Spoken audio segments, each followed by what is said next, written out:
this is an example of why you have to use structure on the shoreline, trees, big boulders like this, keeping low, to make sure you don't spook the steelhead or the salmon.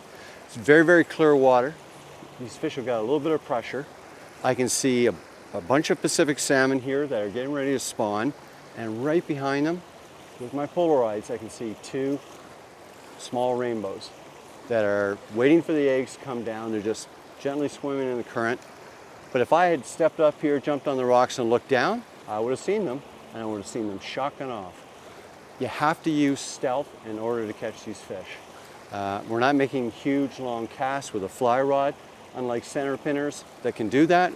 So as fly fishers, just like in a small stream when you're fishing for trout, you've got to use a bit of stealth, use the structure like boulders, trees, keeping low, and look first before you step in, and you'll get more fish.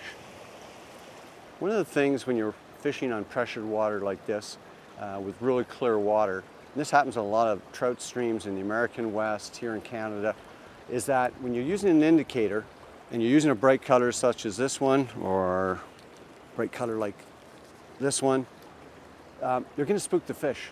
Like they see that bright orange, or they see this bright red, other colors, you're going to spook the fish because they've gotten accustomed to seeing that and knowing when they see that there's danger. So in order to protect yourself and have a bit of stealth in terms of your presentation with an indicator, one thing you can do is either use a clear indicator or a white one.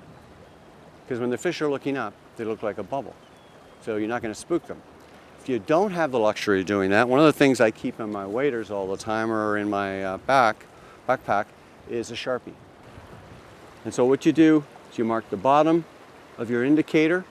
This is when you don't have white or clear indicators. Just mark the bottom. You can still see the top. It's nice and bright. But more importantly, the fish looking up are not going to see that brightly colored indicator. They'll think it's a piece of junk or a piece of wood, but they're not going to be spooked. Stealth is important, not just in when you're getting into position, but also with your indicators. This video is made possible by Fish USA, America's fly shop. Visit us today at fishusa.com.